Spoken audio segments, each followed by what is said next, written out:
Introduction: Taking the Risk. For the novice, options trading is a daunting concept. Packed with jargon and seeming to need a degree in math to figure out, the very idea of learning the basics has put off countless curious traders.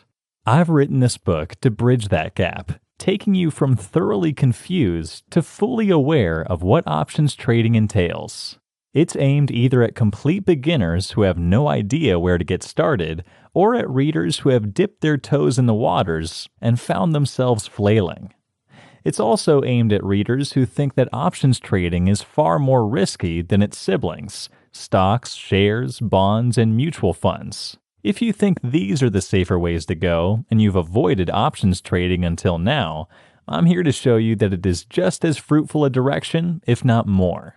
Much as with any other skill in life, options trading gets easier over time.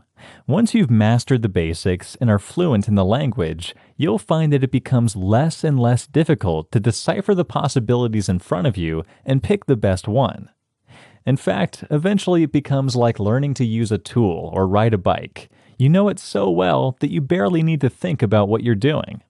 So put your feet up, grab a coffee, and prepare to start that process of understanding. Trust me when I tell you that it's not nearly so daunting as you thought.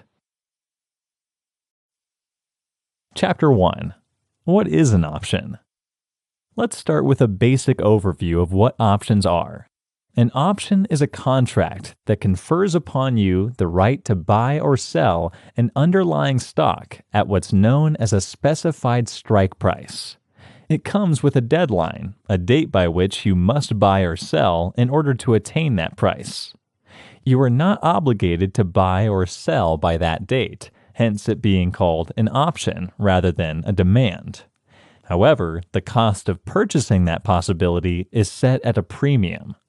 There are two types of contract on offer. One allows you to buy a stock at the price specified, which is known as a call, and the other allows you to sell a stock at the price specified, which is called a put. In order to start options trading, you first need to select a broker and open a margin account. These usually have a minimum starting amount attached to them that is often set at around $5,000. These are the basics of options trading, but what does it actually mean, and why would you want to do it? This is where the risk comes in. Options trading is all about predicting what a certain stock is going to do in the near future. To illustrate, let's use an example that's easily familiar from everyday life: buying a car.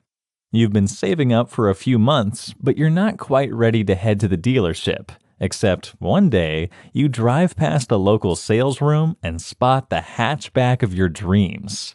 Because you want to buy that car, you decide to speak with the dealer and negotiate.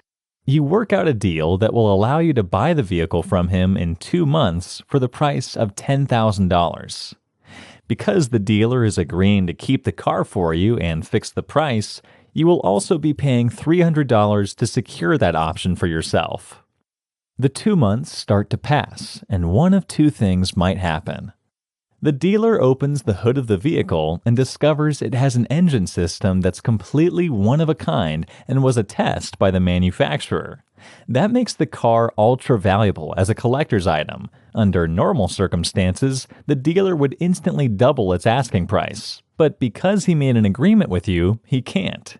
He is obligated to sell that car to you as long as you buy it before the 2 months are up. Obviously, you're keen to exercise that right, so you purchase the car for $10,000 and decide to sell it for $20,000, doubling your money in the process. The dealer opens the trunk of the vehicle and discovers that it contains a dead body. It's removed and the car is cleaned, but the police investigation causes quite a bit of damage. The value of the vehicle halves, and under normal circumstances, the dealer would slash the asking price to $5,000. However, because you entered into the agreement, the dealer must still sell you that car at the agreed price of $10,000. On the other hand, because you as the buyer are not obligated to make the purchase, you can always decide to walk away and see what the Toyota dealer has in stock instead. You won't lose the $5,000 value, but the dealer will get to keep the $300 you paid to create the opportunity for yourself in the first place. This, in a nutshell, is how options trading works. As the buyer of an option, you are in exactly the same position as you would be if you had gone out to buy that car. You cannot know what the future will bring, and it does have a habit of throwing out the unexpected, but you can make a decent prediction. Now let's zoom in a little bit closer. Though options trading really is as simple as the example we just looked at, there are a few more things you need to know in more detail before we move on. Firstly, there are two types of options. Calls. These give you the right to buy an asset at the specified price before the time limit expires. You do this, for example, if you felt confident that a certain stock is going to continue rising in price for a period of time, allowing you to purchase that stock at its current price at a time when it has risen to a much greater value. Puts. These give the right to sell an asset at the specified price before the time limit expires. You do this, for example, if you felt confident that a certain stock is going to continue dropping in price for a period of time, allowing you to sell that stock at its current price at a time when it is worth a whole lot less. Let's translate what we know into a trading example so that you can see how options trading works in the real world. This time, we'll look at a put, because as you are now aware, the example we covered of purchasing a vehicle was an illustration of a call. You obtain the right to buy before the deadline. This time, we'll look at what might happen if you purchased a put option, giving you the right, but not the obligation, to sell before a deadline. We'll assume you're looking at a particular stock in your portfolio that is currently trading at $1. Knowing the market, you have predicted that it is going to drop to 50 cents within the next 3 months. You purchase an option with a trader that will allow you to sell the stock in 3 months at 75 cents. If during the interim it turns out you are correct and the stock drops to 50 cents, you have made a 25-cent profit on the sale. If, on the other hand, you were wrong in your prediction and the stock climbs to $1.20, you have no obligation to sell it and lose that 20-cent profit. To decipher this example fully, it's important to understand the difference between a buyer and a seller, as it's likely that you'll end up filling both roles over the course of your options trading experience. A buyer is not obligated to actually buy or sell the option when the deadline arrives. What he or she has bought is the right to make that sale or purchase, not the obligation. A seller is obligated to buy or sell that stock when the deadline arrives. As the seller, you made a promise when the contract was agreed, and you must fulfill it when the time comes, no matter the consequences. It follows, therefore, that you could find yourself in 4 very different situations during the options trading experience. Let's outline them for your reference, as this is often where it can start to seem confusing. Call buyer. You have the choice to buy a stock at the deadline, but are not obligated. Put buyer. You have the choice to sell a stock at the deadline, but are not obligated. Call seller. You are obligated to sell a stock at the deadline and will keep the premium that was included to secure the deal. Put seller.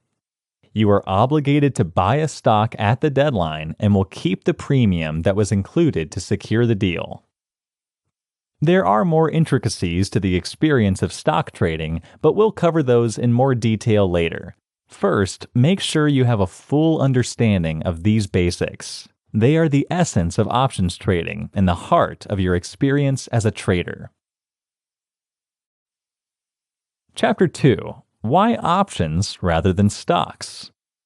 One very good question that newcomers often ask is why a trader would want to trade in options rather than stocks. What's the difference? Is one better than the other? It's true that the stock market is less complicated to work with. All you really need to worry about in the case of the stock market is the direction things are heading. Down is bad for your shares, but could be good for buying. Up is good for your shares and could be good for selling. With stocks trading, you are also seldom going to lose 100% of your investment if things go sideways. If you pick a stock thinking it will climb, but instead it plummets, you can sell quickly and lose only the difference between your initial investment and the price of that stock as you sell. Not so with options trading, where you will lose the lot if you make a bad judgment call. Stocks trading can be a great introduction to the market, but it's less flexible and less likely to win big than an options trade. When you enter the options trading market, you quickly find out that you actually have 3 things to worry about. And what those things are doing is not so simple as down is bad, up is good.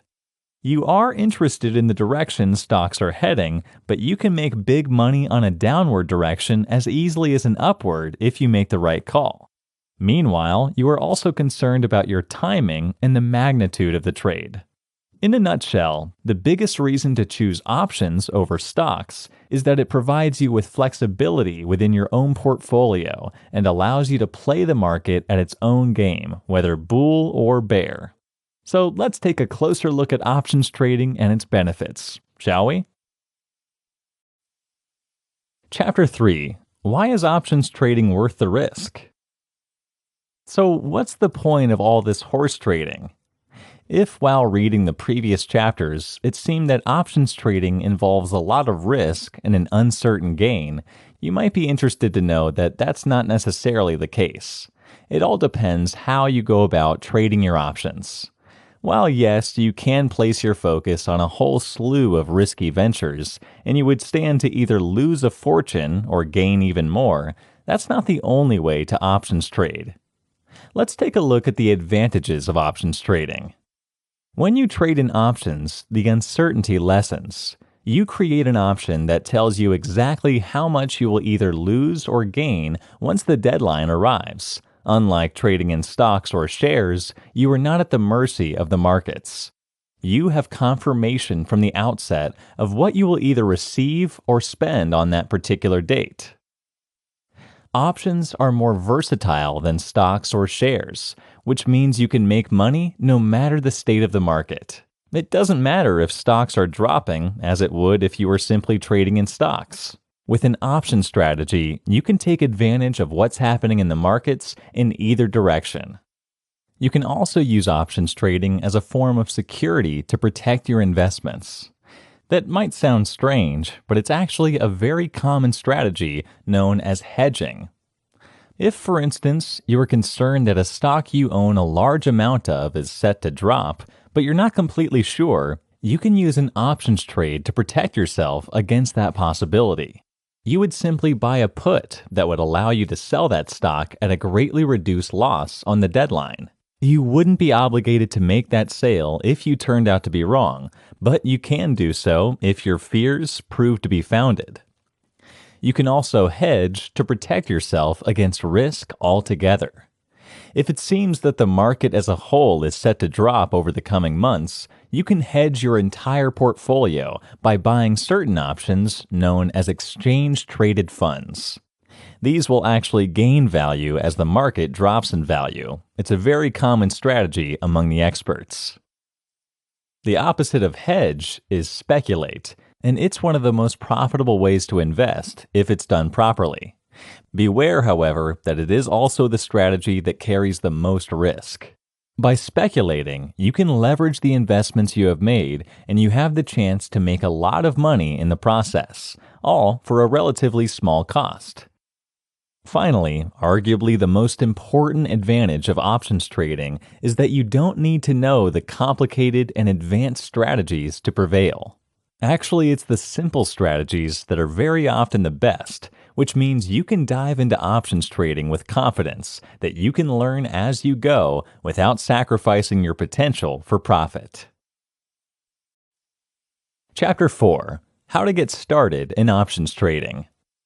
Walking you through the learning curve of options trading will always start with the most basic move you'll need to make: setting yourself up in a position to actually be able to trade. To do that, you're going to need an options account. Don't worry, we're going to talk a whole lot more later about what to do with your account once you have it in the coming chapters.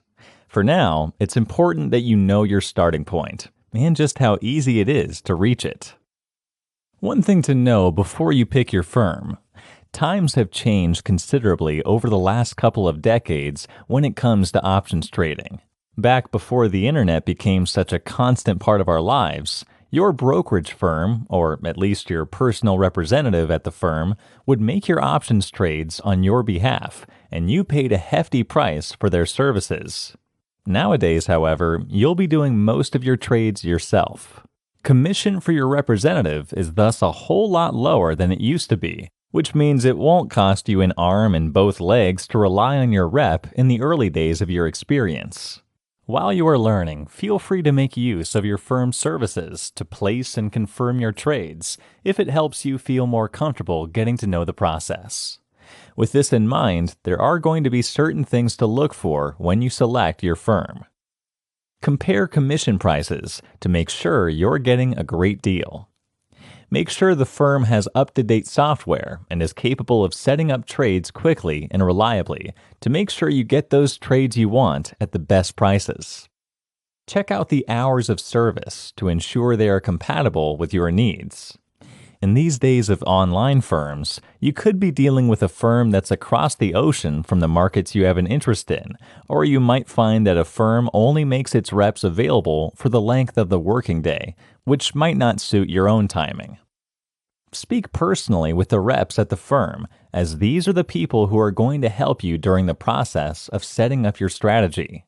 You want someone who is personable and knowledgeable, and most importantly, who speaks in terms that you personally find easy to comprehend.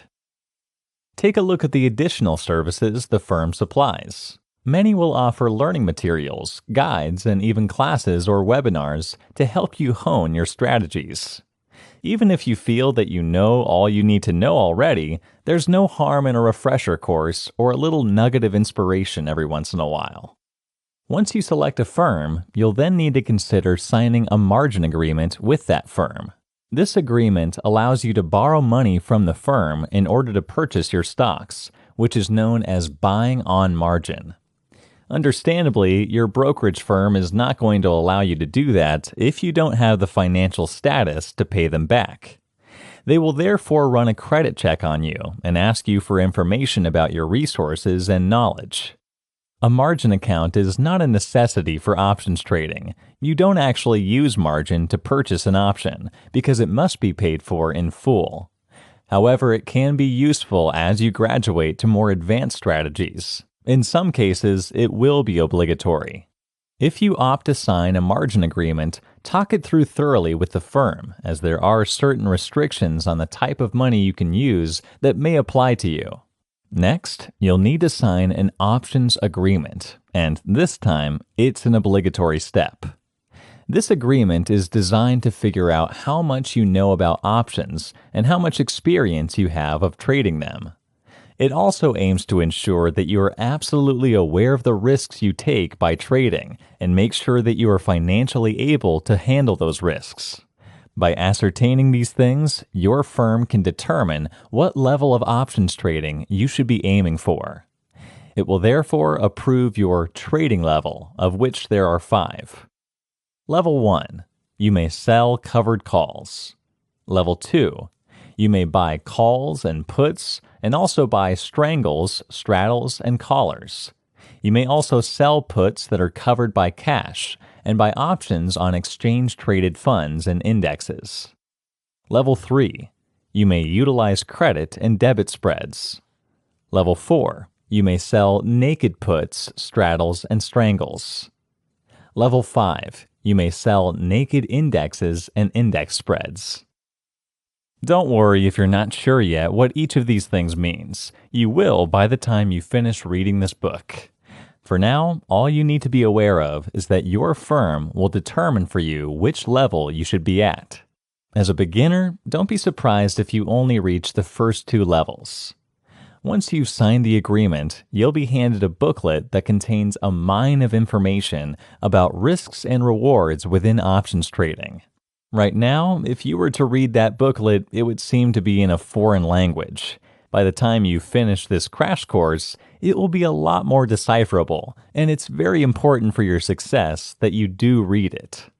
Finally, your firm will present you with a standardized option contract. It's the same for every trader, which means you stand the same chance of success as every other person out there in the options market. By trading an option, you are entering into a legal agreement that is insured by the Options Clearing Corporation, which guarantees the contract will be honored in full. Make sure you read that contract to be aware of not only the rights you have as a trader, but also the obligations you must follow in the same role. Congratulations, you have an options account. This is the conduit through which you will create and implement your strategies and begin your adventure in options trading. Chapter 5. Learning the Lingo. Options traders speak their own language. It's not meant to confuse you, it's just the natural process of creating a shorthand by which one trader can converse with another more easily and thoroughly. Of course, it does make it difficult to plunge into the waters of trading if you can't speak that language. A lot like trying to decipher road signs in a foreign country, it makes it hard to know the right direction, or even where you're standing right now. We're going to take a look at the common terms you'll be dealing with as you enter the world of options trading before we begin taking a deeper look at your strategies. Don't worry about trying to learn them by rote. They will all become clear as you forge onwards. This glossary will always be available to you to check on a meaning if you need to. Strike price. A price per share agreed upon before an option is traded.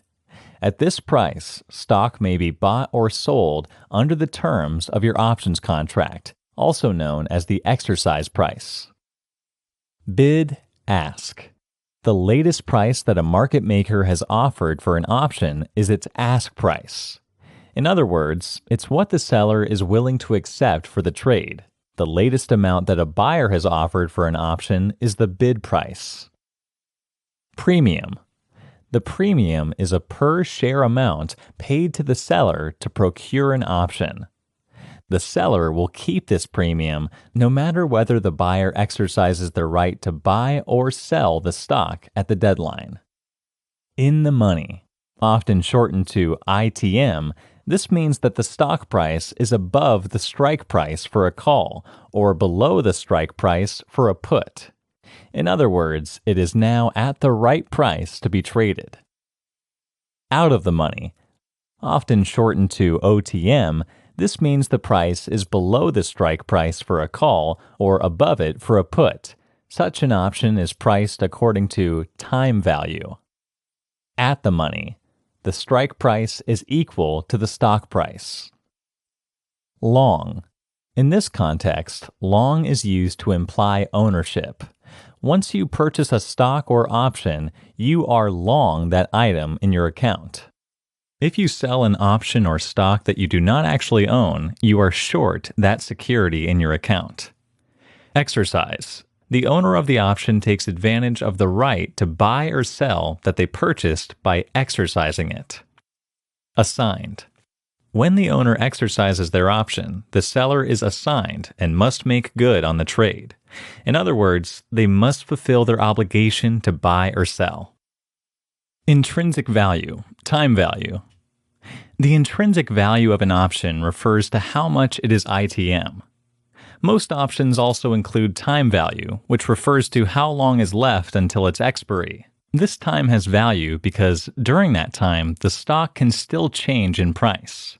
An OTM option has no intrinsic value because it's a loss, but it does have time value because that loss might change. Time decay. Linked to time value, this term refers to the fact that as time ticks on, the amount of time value slowly decreases. At the expiration date of the options contract, the contract has no time value and is worth only its intrinsic value. Index options, equity options. Index options are settled by cash, whereas equity options involve trading stock. The main difference between these two types of options is that an index option usually cannot be exercised before the expiry date, while an equity option usually can. Stop-loss order. This is an order to sell either an option or a stock when it reaches a particular price. Its purpose is to set a point at which you, as the trader, would like to get out of your position. At this price, your stop order is activated at a market order. In other words, by looking for the best available price at that moment in order to close out your position. These are the most common terms you will hear used as you venture into the world of options trading. It's worth mentioning that as you extend your understanding, you'll encounter more. However, these are plenty to help you decipher your first trades and get stuck in. Chapter 6. The Role of the Underlying Stock. It's vital to understand that stocks do play a fundamental role in options trading, even though they are not what you are buying and selling. Bear in mind that an option is only a piece of paper that gives you the right to buy or sell that stock. Without the stock, you would have nothing to buy or sell. You might say that the stock is Oz behind the curtain, changing and moving while your attention is fixed elsewhere. Letting Oz get up to his tricks without you is a bad idea. You need to be keeping an eye on your stocks just as much as you do the options themselves. Not every stock is allowed its options to be traded on an options exchange. In total, you'll find somewhere in the region of 3,600 stocks spread across 12 different exchanges, though this number changes all the time. What does this mean? Well, the exchanges have in place some very solid rules that dictate which stocks may and may not participate in options trading. You'll find some of the biggest business names on the planet there, and you'll also find what are known as penny stocks, which buy and sell for less than $3. In general, the latter won't do you much good for options trading. There simply isn't enough liquidity in such a small number for you to bother with the effort required to trade on them. Instead, I would recommend sticking with the big names, the recognizable companies, such as Microsoft, Apple, Google, and McDonald's. Another point to bear in mind is that there is a fixed relationship between options trading and its underlying stock. One option contract will always equal 100 stock shares. In other words, a single contract will give you the right to buy or sell 100 shares, or one stock. Multiply the number of contracts involved in a trade by 100 and you'll know how many shares are also involved. A third factor of that relationship between an option and its underlying stock. Whenever the stock goes up or down, in most cases, so too will the option contract. Because the two are so inextricably linked, you will need to study the stock market in detail to be a whiz at options trading. You will need to be able to predict which stocks are going to head in which direction and when. Only if you get this right will your trading be truly successful. For that reason, a lot of options traders started with the stock market itself, giving themselves experience of its whims before taking a step up to the next level. If you haven't done this, it will be worth spending a month or 3 trading on the stock market. Even a theoretical portfolio that you manage in a folder rather than on your own desktop and never pay a penny to invest in is a helpful step. Doing this will allow you to get a sense of how the market functions overall, and will familiarize you with some of the stocks you might be interested in trading on with options. The best options traders have almost a sixth sense of how an underlying stock is going to perform. The only way to develop that uncanny ability is through exposure, research, and experience. Chapter 7. Understanding the Strike Price. We've touched on the idea of the strike price before, but it's such a fundamental aspect of options trading that it bears looking at in greater detail. To review, the strike price is the fixed price at which the underlying stock can be either sold or bought. When you purchase a call option, what you are purchasing is the right to buy that stock at this price, while selling a call option means that you are selling the right for your buyer to purchase that stock at that price. The strike price is an aspect of every options trade that you will want to hone in on every time. It's that important.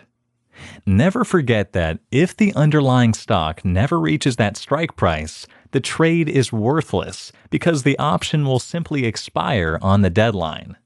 The difference between the current market price of the stock and the strike price of the option also represents the profit per share you can expect to make. Let's say, for example, that you find two trades on a stock that is currently worth $150. One has a strike price of $125, and the other has a strike price of $100. In the first trade, the stock price will need to drop to $125 before you have the right to buy or sell it, depending on whether the option is a call or a buy. In the second, it will need to drop to $100 before you get that right. The value of the option is simple to calculate. It's the difference between the strike price and the current worth of the stock. In the first of these examples, the trade has a potential worth of $25. In the second, the potential worth is $50.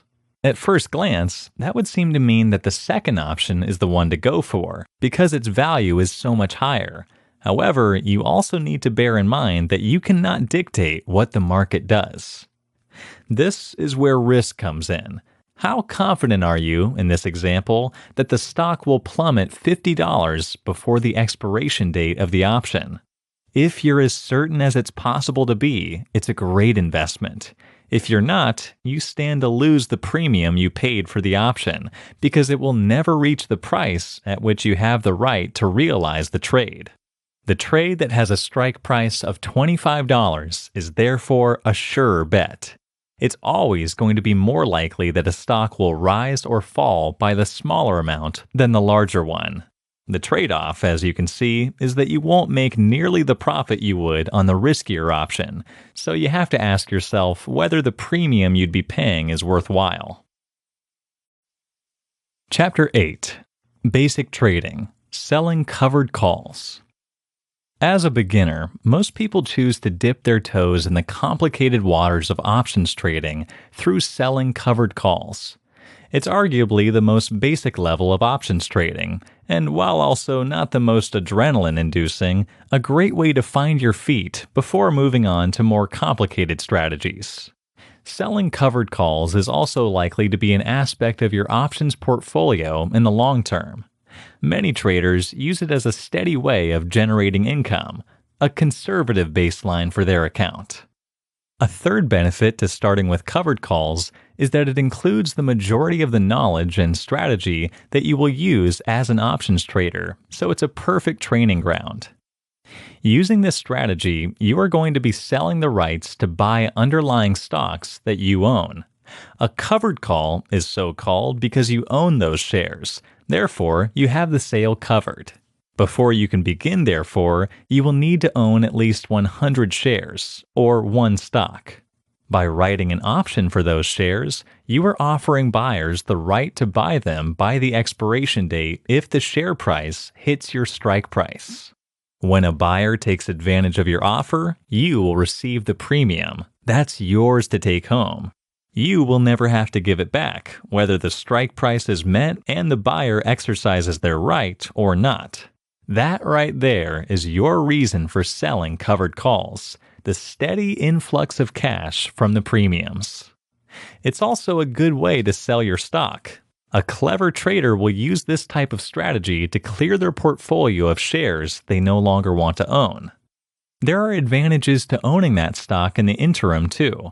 If it goes up in price, you may receive dividends, and you'll receive capital gains, the difference between the price now and the increased price at time of sale when the deadline arrives.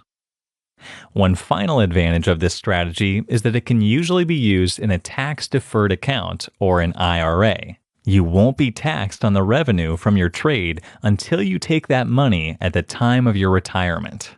There are caveats to this rule, of course, so you may want to book an appointment with your accountant to make sure it works for you.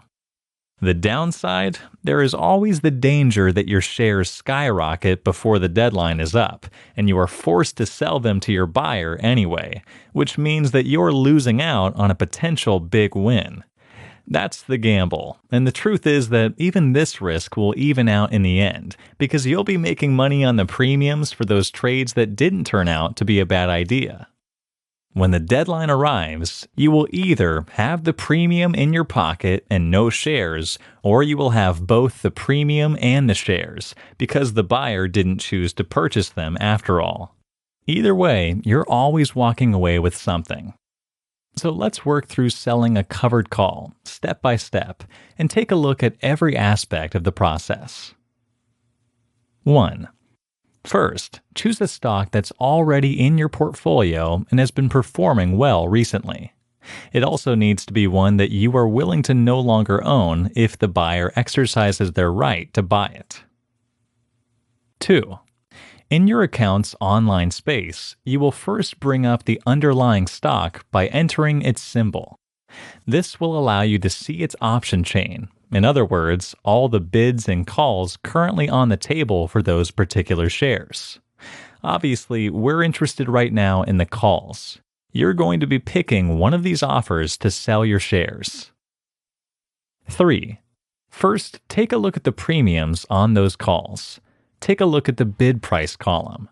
These are displayed per share, so it's the amount you will receive for every share that you trade on. You'll probably find that there is a huge range of premiums for the same stock. That's a function of the market. To be clear on your potential profits, for every option, one stock, or 100 shares, you will receive that premium for every share. If, for example, the premium is listed as $2.50, you'll make this amount for every share in the stock. If it's a single stock, that's $2.50 multiplied by 100, which is $250. 4. You want to focus on pulling up options a few months from now. So pick a date range about 2 or 3 months down the line. This is because the premium will increase the later the expiration date. You want to be reasonable in your expectations, because there are downsides to going too far out, so a few months is usually a golden spot. 5. Take a look at the other columns. Compare the bid price and ask price columns on that list of options. The bid price is the amount that a trader out there somewhere is prepared to pay to own the call option. The ask price is the amount that a trader somewhere has said they are prepared to sell that call option for. You can accept that bid price, and you'll sell your covered call instantly for that amount. Alternatively, you can instruct your broker to sell your option at a certain ask price or better. This won't be fulfilled immediately, but it will mean a better return for you in the long term if there's a buyer out there who is willing to accept your negotiation. 6. Take a look at the list for options that are currently in the money. Most lists have a mark of some kind to denote the ones that are. If an option is in the money, that means that exercising it instantly will yield a profit, though it does not factor in the cost of buying that option in the first place, i.e. the premium.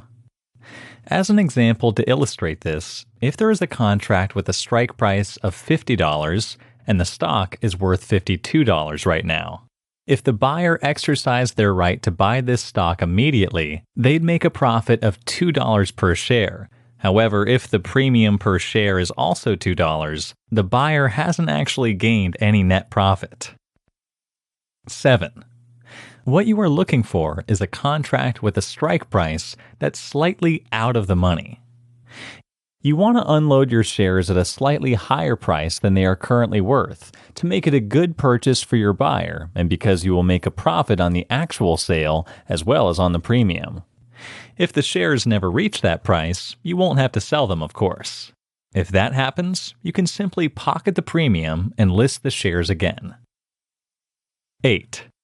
You can also consider a contract slightly in the money if the premium is high enough to offset the loss you would make on the sale.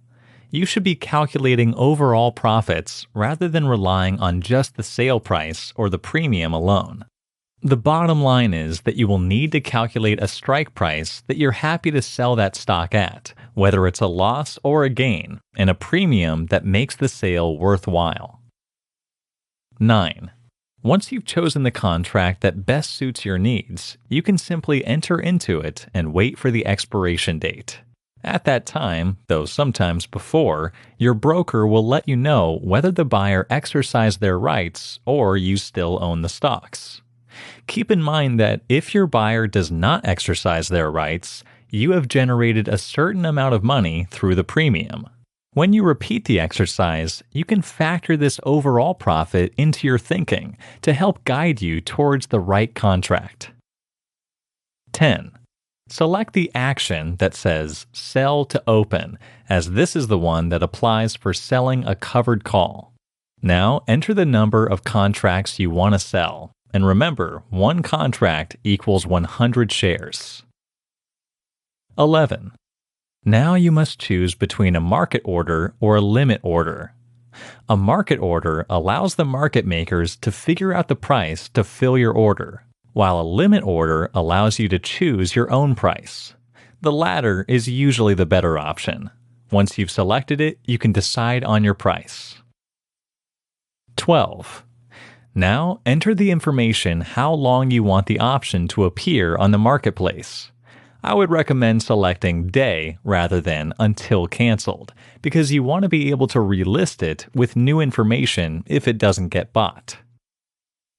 13. Next, set your bid price, which will likely appear under the heading Limit Price. Ignore the information about last sale when you are doing this, as there is no way to tell when that last sale actually happened, so it may not reflect the current bid and ask prices you should be using to guide you. 14. That's it. Hit the order button. Your first covered sell is now on the marketplace and awaiting a buyer. Chapter 9. Strategy for Selling Covered Calls.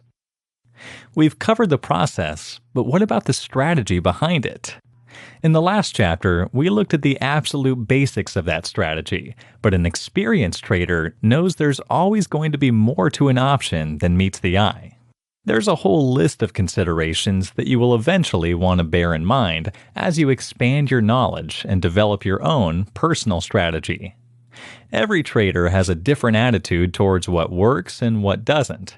There are plenty of ways to make selling a covered call work, but you'll probably find yourself preferring one or two strategies. We'll take a look now at those considerations in more detail to guide you as you delve into the covered call more deeply. The market environment. You are no doubt aware that traders of stocks and shares are happy in a bull market and disgruntled in a bear market. You may also know that such traders hate a flat market most of all, because very little is happening and there aren't many big profits to be made. For you, as a seller of covered calls, the opposite is true. I highly recommend waiting for the market to temporarily flatten before embarking on a spate of covered call sales. This is because you're only really interested in small changes to your share prices. If they are skyrocketing, you're losing more money on your contract. There also isn't as much danger of the bottom falling out of the market and your stock prices plummeting at the same time, which would be problematic. Your underlying stock. There is nothing more important to your success than choosing the right stocks to invest in the first place. I cannot stress strongly enough that your success will be heightened if you pick stocks that move up very slowly. You don't want stocks that rise and fall very quickly, especially as a beginner, because they have a habit of making surprising moves that ruin your strategy. If they drop too far, you stand to lose a lot of money in the sale. If they rise too high, you lose the money you could have made if you'd sold them at that price. Traders who deal in risk often enjoy these stocks because they have higher premiums and a chance for huge profits. But that goes against the idea of selling covered calls. You're looking for a steady income that will underpin your riskier strategies elsewhere. By all means, go for the riskier stock elsewhere in your strategy, but avoid it like the plague for this particular function. The premium. Always remember that the premium is your guaranteed profit. Whatever else happens, you're going to walk away with that cash. When you factor in the cost to list the option and any commission you will lose to your broker, you'll be able to calculate the actual profit you'll make on that premium.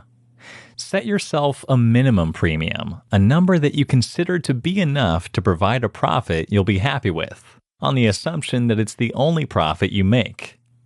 When you move ahead on setting the strike price, you'll likely adjust this base figure up or down based on what you think the underlying stock is going to do before the expiration date.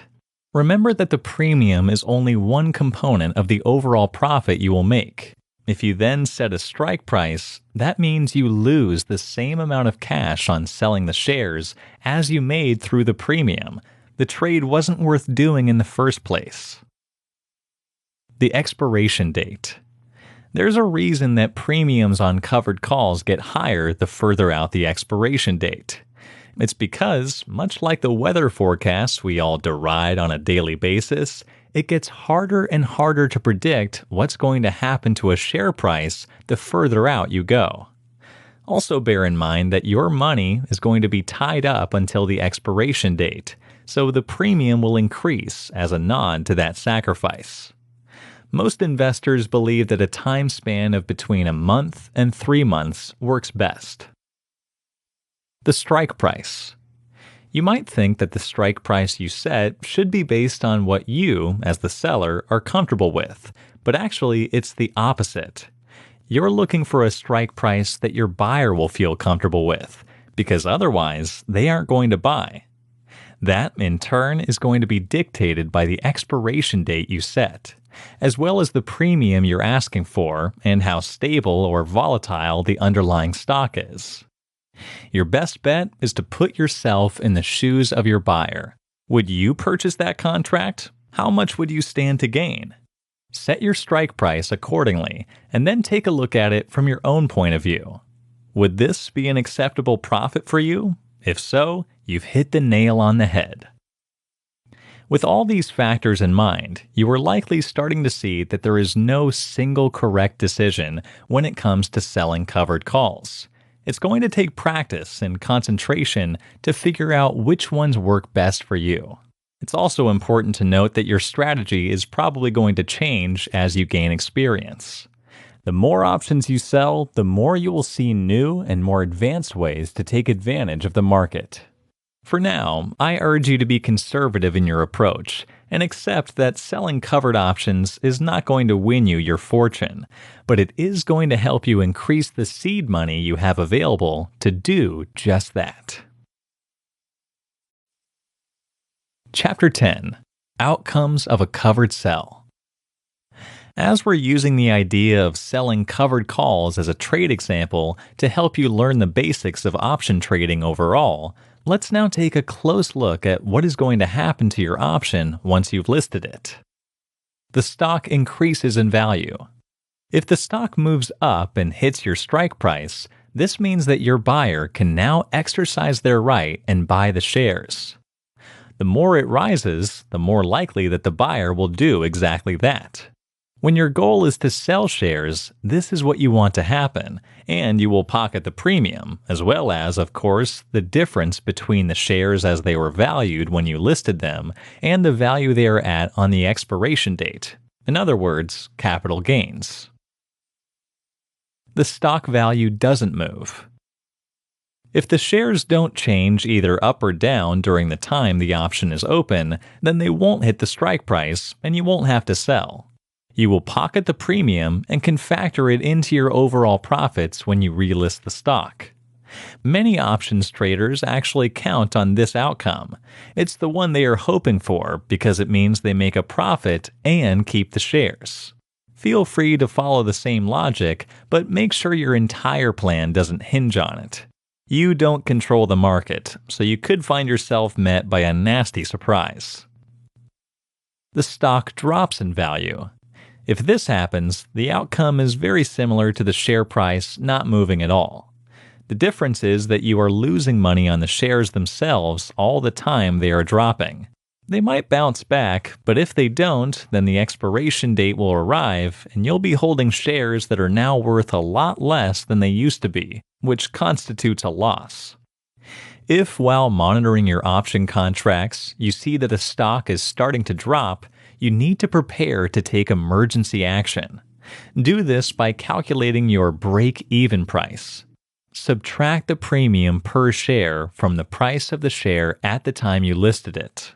For example, if the share was worth $50 and the premium per share is $1.50, your break-even price per share is $48.50. If it falls below this price, you have the option to buy back your option, not something you should rely on or do often, but good as an emergency action. To do this, go back to the order entry and select Buy to Close. Enter either the current ask price or something lower, depending how risky you want to be. Once the trade goes through, you are back in control of your shares and can either keep or sell them as you deem fit. As an aside, you should know that buying back your options is actually a deliberate strategy used by some people who trade in covered calls. Doing so allows you to manage your own risk, ending trades that are likely to be disadvantageous for you so that you can list those stocks again at a later date.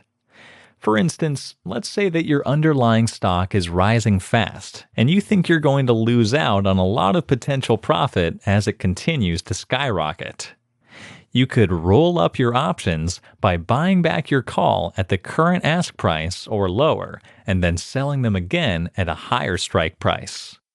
Simply setting your stock to sell is enough to garner you a regular income to support your options trading, but there are other ways you can make the most of the market. A typical strategy for a person who deals in selling covered calls is to purchase a stock and sell a covered call on that stock at the exact same time. It's called a buy right strategy. Your brokerage firm will almost certainly allow you to do this, and may even have it listed on their online order screen for you to select. So what would you be looking for if you did this? A stock that you would be happy to have in your share portfolio, assuming that the buyer never realized their right to purchase it. A stock that is showing a premium rate on the marketplace you would be happy to accept. A stock that is predictable in that it is rising or dipping in worth slowly over time. Keep your eyes firmly on the stock market over time, and you will start to see those trends. You'll also develop an eye for spotting good trades, the ones where you can make a quick profit by selling a few contracts at a good premium price. A second advanced strategy is to use options trading to get rid of stocks you don't want to own anymore. Maybe, for instance, they've been flat for a long time, and you aren't seeing enough movement to make them worthwhile. You could set up a sell that would return a good premium while allowing you to get rid of your stocks at close to their current price. Instead of simply unloading them, you'd walk away with the premium as a potentially tidy profit. Thirdly, you can choose to use the half and half strategy. Keep some of your stocks in a particular company and sell the rest. This works well if you aren't really sure whether you should sell them all, but make sure you are keeping records of what you have done. Chapter 11. Stepping up a tier. Buying calls. We're ready to move on to the more sophisticated areas of options trading. You have tested the waters, made a little cash, and you feel comfortable with the mechanics of the market. Now, you can start actually buying those calls and hopefully begin to make some real money as you do. It's actually a simpler business to buy a call in terms of physically going ahead and doing so. However, it's not quite so easy to make a profit. You're going to need to start small and dedicate yourself to the learning curve, and you need to understand that there is a risk involved in buying calls, so you don't want to stake your life savings on your efforts. Let me take the opportunity to advise you to build up slowly over time, rather than jump straight in with 100 buys in a single day. Be circumspect about your actions. A small profit is better than no profit at all. Save your riskiest ideas for when you've set up a nest egg through your cells and you feel confident enough in your own judgment that you're as sure as it's possible to be that your risk will pay off. As a reminder, what you are actually doing when you buy a call is purchasing the right to buy the underlying stock if it reaches the strike price before the deadline. You aren't obligated to buy it. If you choose not to, all you have lost is the premium you paid for that right. The best case scenario for you, as the buyer, is that the stock suddenly starts rising at a high speed before the deadline arrives. You want it to go beyond the strike price so that when it comes time to exercise your right, you are purchasing your stock at a lower rate than it is now worth. Obviously, you then have the option to instantly list that stock as a covered sell, which would allow you to realize that profit in real money. The final piece of the puzzle is the most important one. As an options trader, you are not in the business of building a stock portfolio. You don't really want to actually own those shares. You want to make a profit on them as they pass through your hands. You want to buy them for less than they are worth and then sell them on, perhaps even for more than they are worth if you are lucky. It's within that transaction your money will be made. Buying calls has several advantages for you as an options trader. It doesn't cost much to get involved in the movement of a particular stock. You only need to fork out the amount for the premium, after which you can sit back and wait to see what the stock does before making your purchase decision based on actual information rather than speculating what the market will do. It allows you to make use of the kinds of tips that market experts have a bad habit of swearing by. You read the news, you're watching the markets, and you have information that makes you think a certain stock is about to rise fast and hard. You want to take advantage of that, obviously, and options trading allows you to do so much more safely than simply buying the stock. If you're wrong, you'll only lose your premium, and you may even make a small profit. If you were wrong and purchased the stock, and then it plummeted rather than rose, you stand to lose a whole lot more cash. Buying calls also allows you to consider shares that would ordinarily be out of your price range. You can play around with the big boys like Walmart and Apple without putting a second mortgage on the house. Buying options on those stocks is a whole lot less expensive than buying the stocks themselves. So if you see something on the horizon that makes you think the trade would be worthwhile, a new product or service for instance, or a change in leadership, you can use call buying to get in on the game. This is called leverage, the ability to control thousands of dollars in stock for just hundreds of dollars in premium. One thing to note before you start buying calls is that you'll want to wait for the right time. You are no longer interested in a flat market. This time, you want a bull market where stock prices are rising. What you are looking for is an underlying stock you have faith in. You think it's going to rise in value over the next few months. Let's say you've found a stock that's currently at $50 and you believe it will continue to rise steadily. Predicting the rate of its growth, you think it will be at $80 in 2 months' time. What you would be looking for in that scenario is a call contract that would allow you to purchase shares for less than the $80 you think they will rise to at that time. You must also juggle the math to make sure that you will not be paying a premium that would wipe out the profit you would make. For example, you might find a contract option that will allow you to buy the stock at $80 per share on the deadline with a premium of $1 per share. You think the stock is actually going to be worth $85 on that date, so you would actually be making a profit of $4 per share. Had the premium been $5, you'd have made no profit at all. Bear in mind, of course, that you won't walk away from a call option with cash in hand. The profit we are talking about in this case is intrinsic value. You can now take that stock and write a buy contract on it, selling it on and making that tangible profit in the process. This is what we were discussing in the previous chapter. As an options trader, you're not looking to keep hold of a stock portfolio. You are purchasing stocks through contracts to turn around and sell for a profit. Chapter 12: Strategies for Buying Calls. I have urged you several times throughout this book to start paying attention to the stock market and learn how to spot trends in the ups and downs of particular shares. As you become increasingly familiar with that part of your options trading career, you can also make use of a column in the trading screen itself to guide you. That column is titled Open Interest, and it represents the total amount of open contracts on that particular underlying stock that are still running at the time you are viewing the page. What you are looking at is the supply and demand on that stock.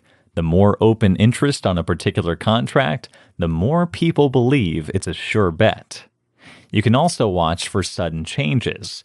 If a call contract has 500 in that column one day and 2,000 the next, it means that a significant number of traders believe that stock is going to move in that direction.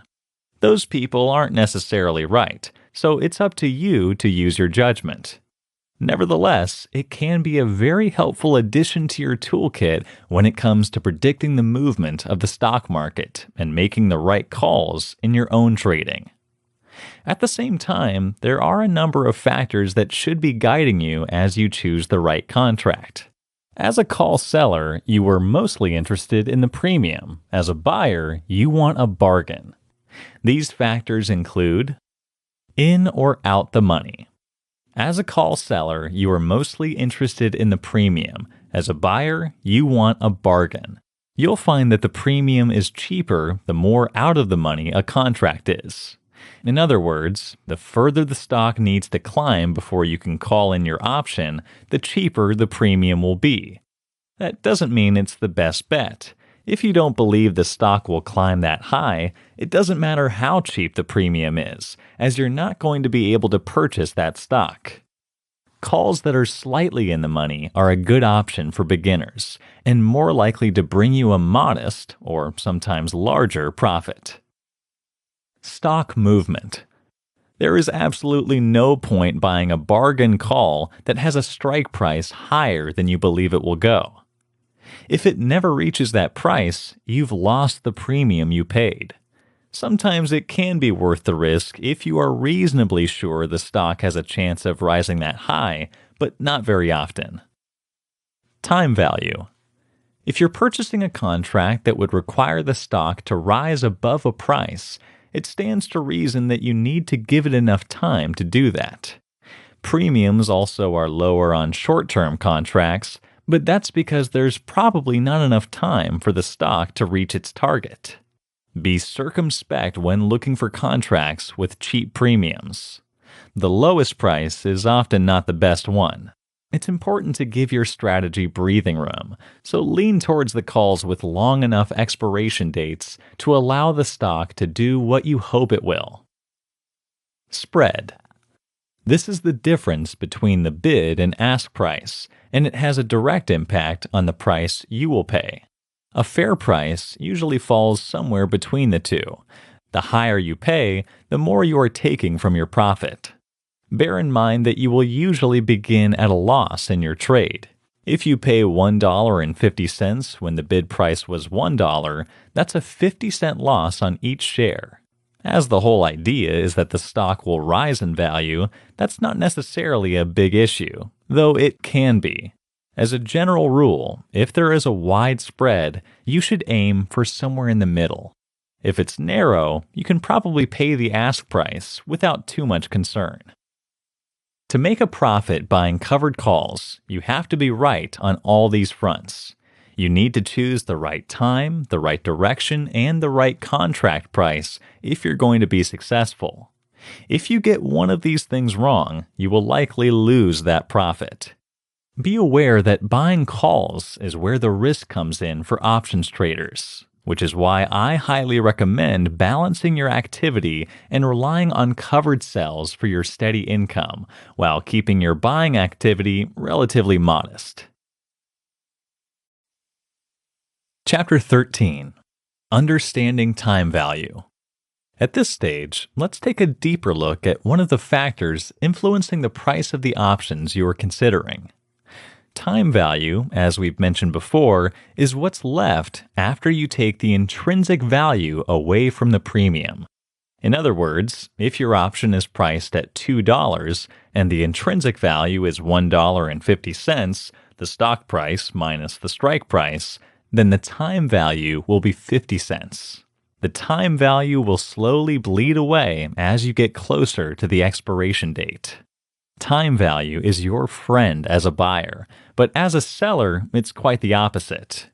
You are on a timer from the moment you buy that call, because the closer you are to the deadline, the less time there is left for the underlying stock to do what you want it to do and for your option to increase in its value. The closer you get to the deadline, the faster the time value will trickle away. Be very aware of the time value because it's far more important than a lot of beginners realize. This is why you will want to factor it in very carefully to any decisions you make. Too far out, and your contract could start moving in the opposite direction again, plus the premium will be dauntingly high. Too close, and you simply won't have enough time to watch your stocks head for the magic value you were hoping for, leaving you out of pocket on the premium.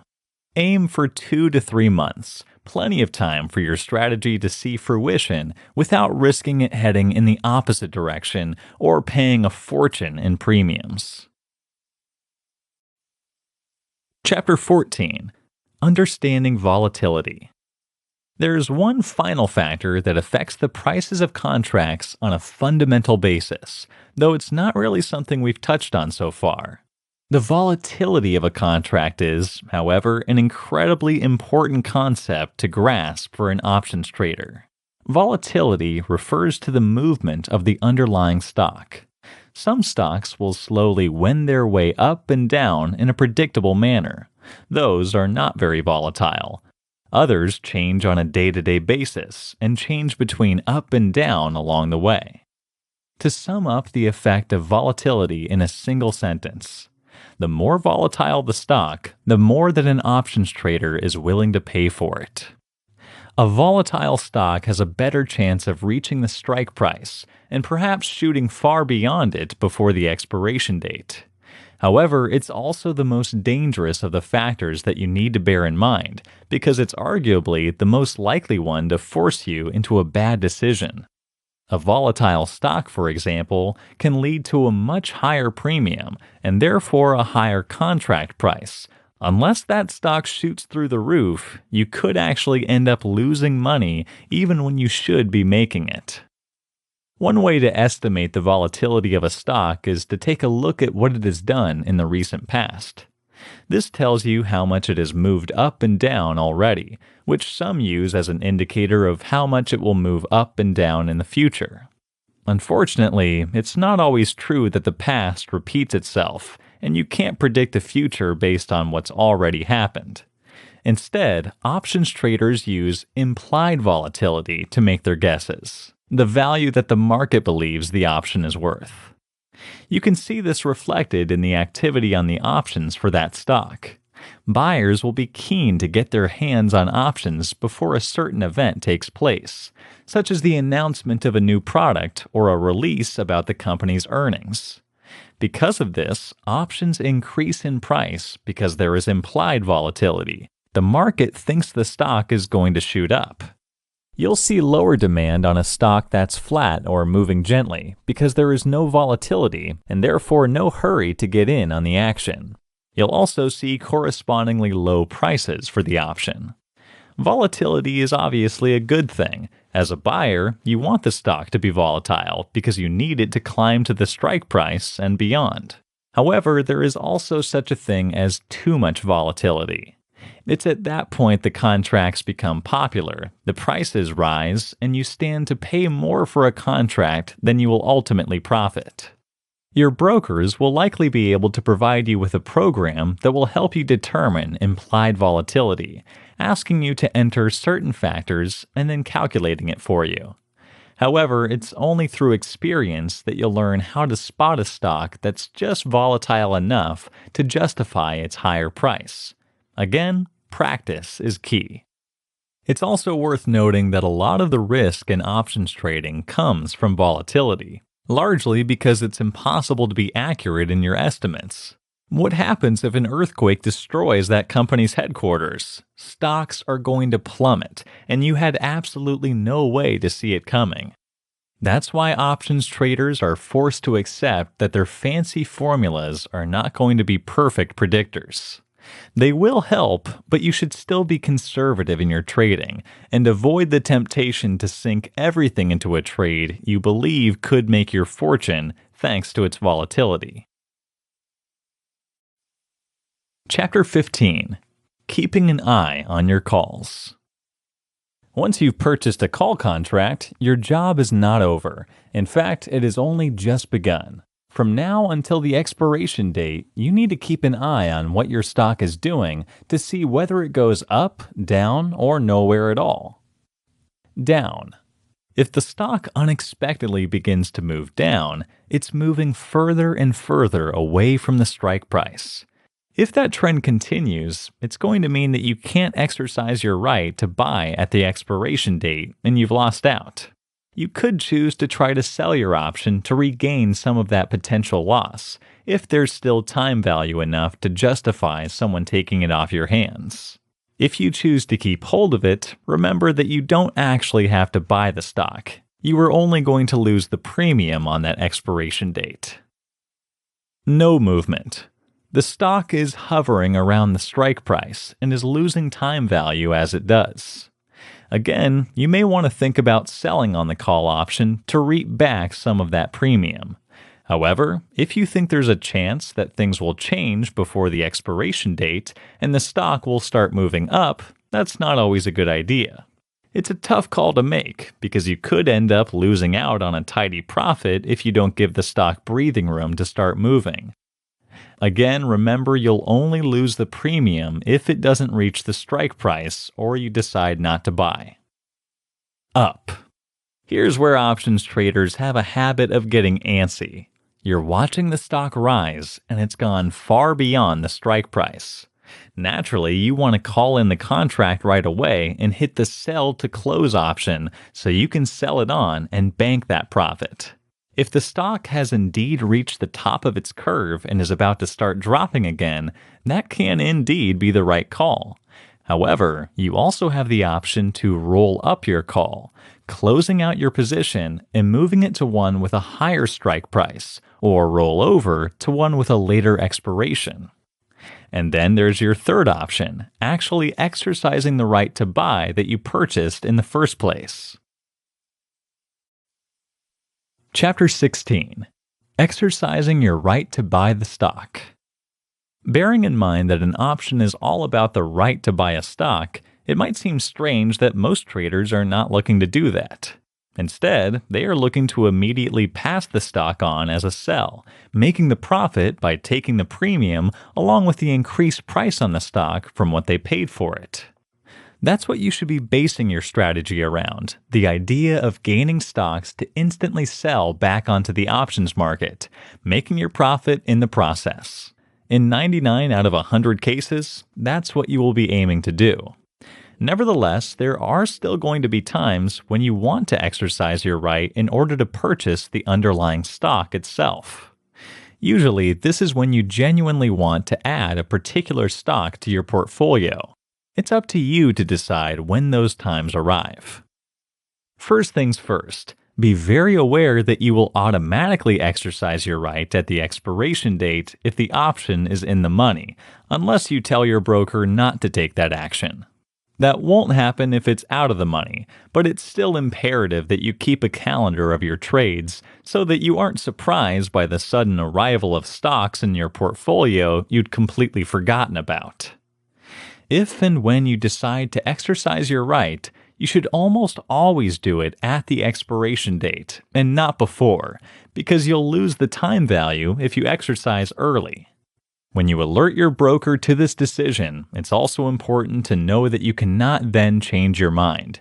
The decision is permanent. Chapter 17. How to Buy and Sell Puts. Buying puts can be a winning strategy if done right. The stock market wouldn't be the stock market if it only moved in one direction. By buying puts as well as calls, you're making the most of the market by profiting no matter which direction it's heading. Puts during a bear market are your ally. Buying a put means that you're going to make a profit through the stock declining in price. Just as you're looking for the stock to skyrocket in a call, you're looking for it to plunge in a put. The strategy is therefore very similar. It's just that you're looking in the opposite direction. Most traders buy puts either because they're speculating on a stock and think they can make a profit in a short term as that stock plummets, or because they can function as insurance for your overall portfolio. If you actually own the stock in question, you can buy puts on it if you believe it's at risk of heading downwards. For instance, let's say you own stocks in a company and you think the business environment is going to see the share price drop. You aren't sure, but you can make an educated guess. Simply leaving that stock sitting in your portfolio means potentially watching as its value bleeds away.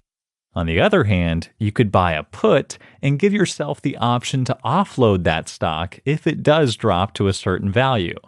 As the buyer, you are not obligated to sell your stock when the deadline arrives. You're just giving yourself the option to do so. Of course, as always, you'll lose the premium. The biggest difference between buying calls and puts is that the stock market has a habit of falling much faster than it rises. A stock can drop through the floor in just a single day, whereas it can take weeks or months to climb to magical figures. To buy puts for the sake of speculation, you'll need to master the art of spotting weaker stocks, the ones that are likely to fall. This is easiest during a bear market and when the overall economic outlook is poor. Even the most successful companies have downtimes after all, and if you own a put contract when that happens, you stand to make money. When buying a put, you'll need to think in reverse.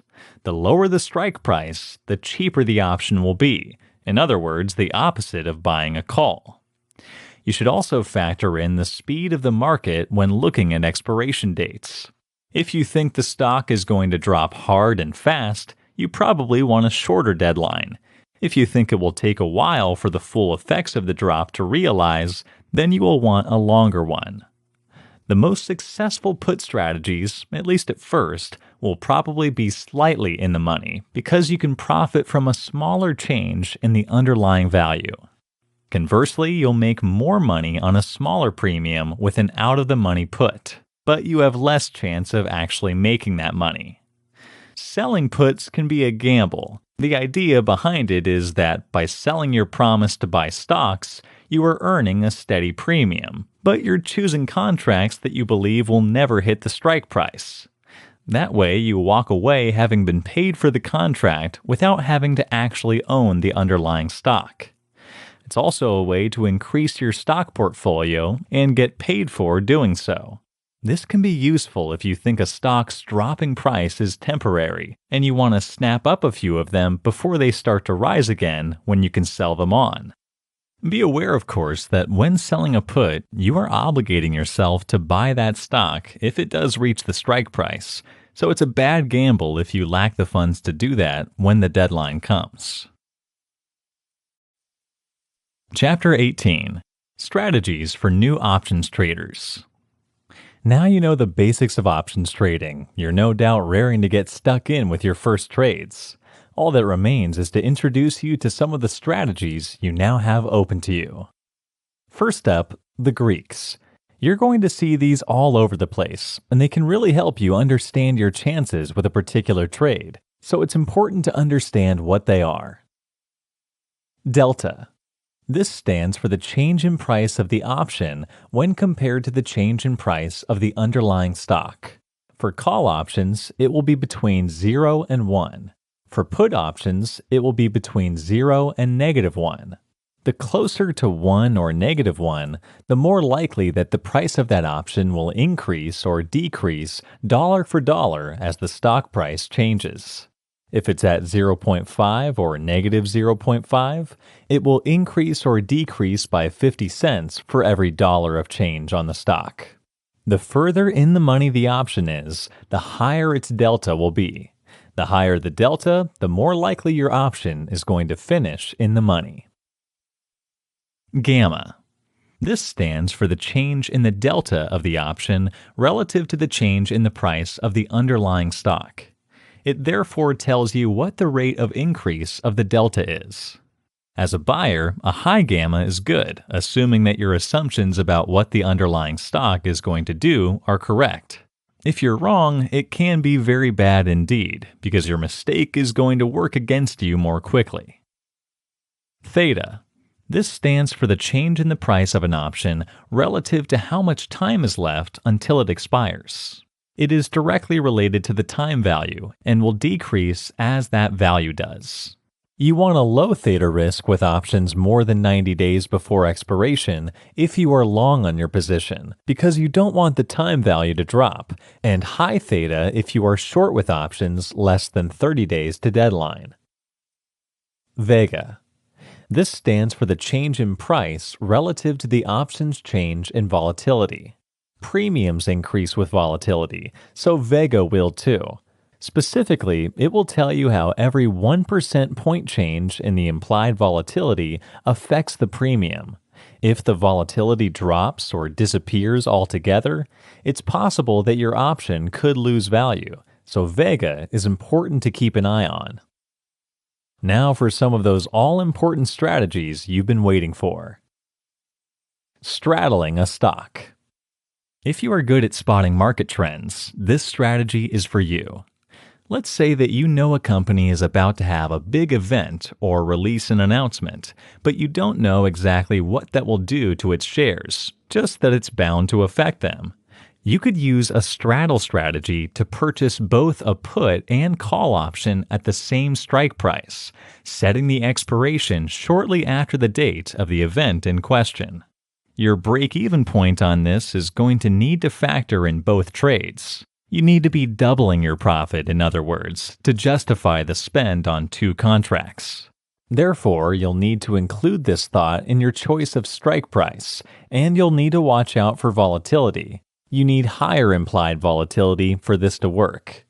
You should also be aware that you won't be the only one who sees the change coming, so the contracts could be pricey. The strangle. This can be a better way to tackle the situation we looked at just now. It's the same idea, except that the call and put are set to different prices, with the put strike price usually lower. When you do this, you will break even if the stock rises above a certain price, or drops below a certain price, strangling the possibilities from both ends. Bull and bear spreads. This strategy again tackles the question of what is going to happen to this stock by giving you a surefire way to see some cash, but with the possibility of trading away a serious profit. Again, it's all about flexibility. In this example, for a stock that's now trading at $50, you could buy a call with a strike price of $55 and sell a call with a strike price of $60. You'll likely pay more to buy your call than you gain from selling the second call. Let's say it was 25 cents for the $55 contract and 60 cents for the $60, leaving you paying 35 cents in total to set your position. For this to work best, you're hoping that the stock will end up somewhere between $55 and $60 at the deadline, because the second contract will not be exercised and you will make a profit. If it rises above the $60, you'll still make a profit, but it will be capped at that exact profit if your buyer exercises their right to purchase the stocks. The downside is that your stock could skyrocket to $65 and you won't see a profit above the $60. But this can be acceptable if you're looking to cut down your costs and still make a profit. The example above is a bull spread. This can also work in a bear spread if you reverse the trades and sell your call lower than you buy your call. Cash secured puts. This can be used as a way of purchasing a particular stock at a discount. It only works if your account has enough money to actually buy the stock, because you will be obliged to do so if the option is exercised. If it isn't, you've made some money because it will expire without forcing you to buy, but you'll still bank the premium in the process. Either way, assuming you really do want that stock, you win. In this strategy, you'll set the strike price at the exact price you're looking to obtain that stock for. The only downside is that it could drop a lot lower, at which point you really won't feel like you got the best bargain. Out-of-the-money puts have a better chance of expiring without being exercised, so if you're only looking to make profit on the premium or you're not desperate to own the underlying stock, that can often be your best bet. If you do end up owning the stock, your usual hope is that it will change direction and you can trade on it while making another profit. Married puts. To do this, purchase stock and a put at the same time. This provides an insurance for you and a floor to protect you if that stock suddenly plunges. It will make sure you don't lose the clothes on your back if the stock does plummet, but also has the chance to make a little money if your timing is good and the stock price rises. Rolling your positions. We've covered this briefly, but just as a reminder, rolling your position can help you increase your profit over time. When you do this, you simply set up a new call as soon as the old one expires, in the hope that the stock will continue to move in the same direction it has been until now. You will be looking to go up in strike price and out in time to deadline. It can be risky because there is no guarantee that the stock will continue to do what it's doing, so it's only worth taking the risk if you think there is a reasonable chance it will. If you roll a put, on the other hand, you're going down in strike price and out in time to deadline because you want to avoid actually selling the stock. For both these alternatives, you'll be entering a buy to close order and initiating a new contract. Chapter 19. Conclusion. From novice to initiated, you've now gained the basics of knowledge that will help you enter the exciting world of options trading. It certainly isn't everything there is to know, but you now have enough of a grounding to get started. From here out, it's all about practice and being conservative as you improve your understanding and develop your own strategies. Only you will know what works best for you, how much risk you want to play with, and how much your personal ability to predict and determine the stock market can be best put into practice. As you dip your feet into the water, you'll start to see profits coming in, and you'll feel that buzz all options traders enjoy. The more you trade, the more you'll see all these fundamental mechanics at play, and the more you'll start to connect the dots and figure out your own personality as a trader.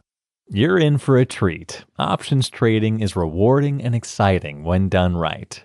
Remember to keep that calendar updated and to stay conservative, at least in the beginning, and you'll enjoy that learning curve every step of the way.